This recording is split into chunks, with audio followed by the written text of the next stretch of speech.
Ada dua masalah di Jakarta yang kalau bisa kita pecahkan maka level nasional baru boleh ditangani. Pertama banjir, kedua macet. Kalau kita bisa menyelesaikan masalah ini, maju ke pentas nasional baru layak. Karena di nasional masalahnya ada banyak lagi yang harus diselesaikan. Kalau kita ditantang menyelesaikan masalah Jakarta untuk dua hal ini, itu bagaimana? Ya kita selesaikan secara adat. Begini caranya. Pertama, masalah banjir. Kita tahu 40 tahun terakhir, air laut itu naik 1 meter. Dari nolnya dulu karena global warming. Jadi permukaan laut yang meninggi membuat air dari selatan Jakarta, yang daerah gunung, tidak bisa ke utara Jakarta. Karena lautnya meninggi. Jadi harus dibuatkan giant wall, dam yang membentengi laut yang sudah didesain sejak 30 tahun yang lalu. Selesaikan dam tersebut, benteng laut tersebut yang nantinya akan membuat air laut ditahan di benteng tersebut 2 meter lebih tinggi dari daratan. Seperti Amsterdam, jaraknya 10 km menjorok ke laut Teluk Jakarta. Lalu, air sungai mengalir ditampung di depan pantai Jakarta. Ini akan membuat Jakarta 50% bebas banjir. Sisanya yang 50% itu adalah masalah drainase, kebersihan saluran, kebersihan got, kali, dan sungai. Ini tim khusus, pasukannya sudah disiapkan sejak zaman Ahok. Dari mana fulus untuk membangun Great Giant Wall Dam di utara Jakarta tersebut? Ada, sabar ya, kita akan urai perlahan. Kedua, masalah macet Jakarta. Macet ini karena arus manusia pagi dan siang dari luar Jakarta masuk, kemudian sore dan malam keluar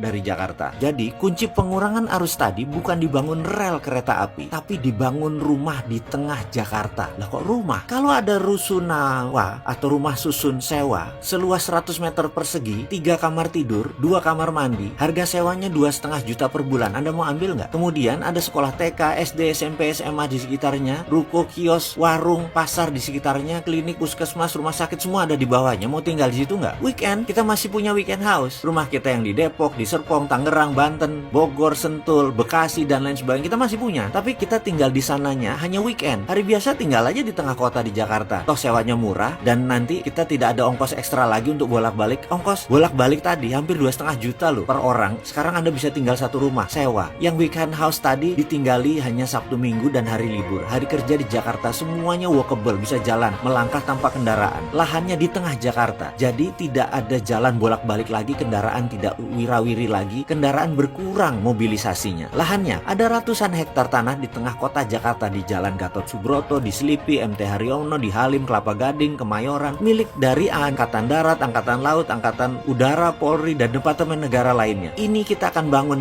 oleh Pemda. Kita sebagai Pemda akan membangun. Bagi hasil berupa rumah untuk prajurit atau staf TNI atau pegawai negeri lainnya. 10%, sisanya untuk publik. Publik sewa. Lahannya lebih kali 1.000 hektar ada di tengah kota Jakarta. 1 juta rumah bisa berdiri untuk 5 juta orang. Kita perlu 120 juta meter persegi bangunan plus sarana. Kalau per meternya 4 juta, kita perlu 500 triliun. Sekali lagi, dari mana uangnya? Ada, sebentar. Yang penting konsepnya diterima dulu. Great Giant Wall Dam senilai 300 triliun dan 500 triliun rusunawa. Efeknya nanti BBM turun pemakaiannya. Udara Jakarta bersih, banjir berkurang, macet berkurang. Lalu dari mana uang 800 triliun tersebut? Hutang, investor asing. Ya nggak ngutang lah. Bukan kita banget ngutang itu. Semua itu akan dijawab di video setelah ini.